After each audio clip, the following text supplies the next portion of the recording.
皆様こんにちは、こんばんは、おはようございます。恐竜のお兄さんこと加藤博です。この動画は恐竜図鑑に満足してしまった人向けの動画となっておりますので、お持ちの恐竜図鑑などを片手にご覧ください。さあ、今回私がお話しする内容はこちら。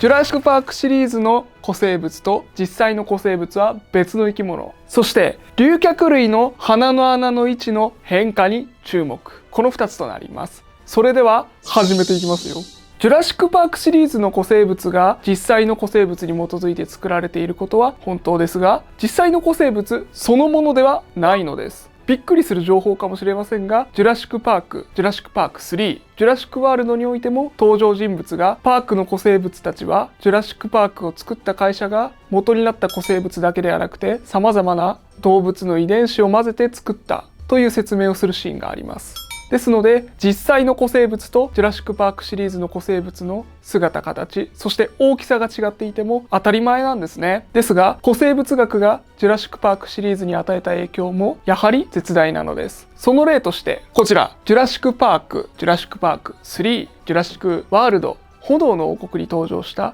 ブラキオサウルス、この恐竜を例にお話を進めていきます。このブラキオサウルスについてなんですが、1993年ジュラシックパークが公開されてから最初の恐竜としてスクリーンに登場したの覚えていますか？実はこの第1作目が公開された当時、ブラキオサウルス属の中で有名な種が2種いました。アメリカ産のブラキオサウルスアルティトラクス、そしてタンザニアのブラキオサウルスブランカイです。この中で化石がよりよく見つかっていて全体のシルエットがわかるほど有名になっていたのはタンザニアのブランカイの方だったんですね。ですのでジュラシックパークシリーズのブラキオサウルスもこのブランカイをベースに作られたと考えられています。ところが2009年の研究論文でこのタンザニアのブランカイ、そしてアメリカのアルティソラクス、この2種は属レベルで違うのではないかという研究が発表されて、その結果タンザニアの方のブランカイには新しい属名ジラファティタン巨大なキリン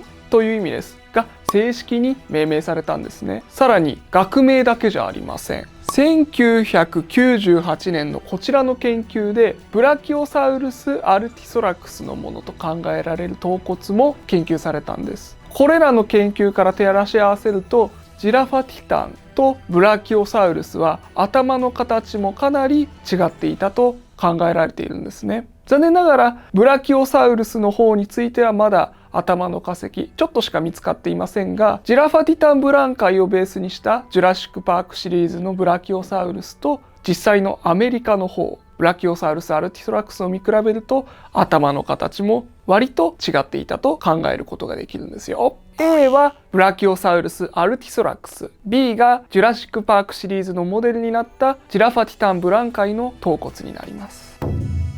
ブラキオサウルスたち竜脚類について変わったことは分類だけではありませんでした。なんと鼻の穴の形、これも変わったんですね。その例としてこちら、ジュラシックパーク最初のブラキオサウルスのこのシーン覚えていますでしょうか？このシーンでブラキオサウルスくしゃみをしてしまうんですが、その時のくしゃみおでこから出てたの覚えていらっしゃいますかね皆さん。なんとこの頃はブラキオサウルスたち竜脚類の鼻の穴おでこにあると考えられてたんですね。これはなぜかと言いますと、昔の研究ではブラキオサウルスたち竜脚類は水の中で生きていた生き物だと考えられていたんですね。ところが研究が進むにつれて陸上を歩く生き物だっていうことが明らかになっていったんですね。ですのでジュラシックパークシリーズの竜脚類はみんな陸上を歩いてます。その研究の発展に伴って2001年鼻の穴の位置もこれまで考えていたよりずっと口先にあるんじゃないかと考えられるようになりました。この右の図は2001年の研究、恐竜の鼻の穴の位置についての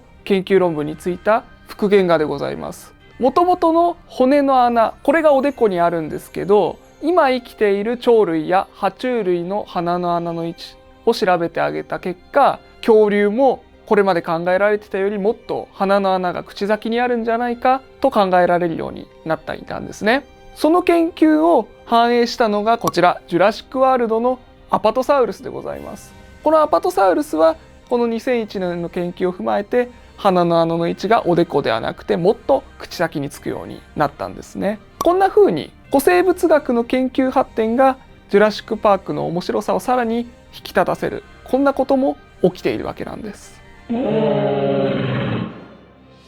では今回のまとめでございます。1つ目、ジュラシック・パークシリーズの古生物と実際の古生物は別の生き物。2つ目、竜脚類の鼻の穴の位置の変化に注目でした。この2つのまとめ、今年公開されるジュラシックワールド新たなる支配者でも思い出すことができれば面白いお話だと思いますよ。最後までご視聴いただきありがとうございます。ジュラシックパークシリーズの古生物、そして博物館などで見られる古生物、それぞれの違いと面白さ、私と調べてみていかがでしたでしょうか。こんな風にエンタメとサイエンス、お互いがお互いを支え合える関係で居続けられたら私もとっても嬉しいです。この動画が面白いと思いましたら高評価とチャンネル登録よろしくお願いいたします。次回もまた恐竜たちの世界、私と一緒に調べていきましょう。それでは。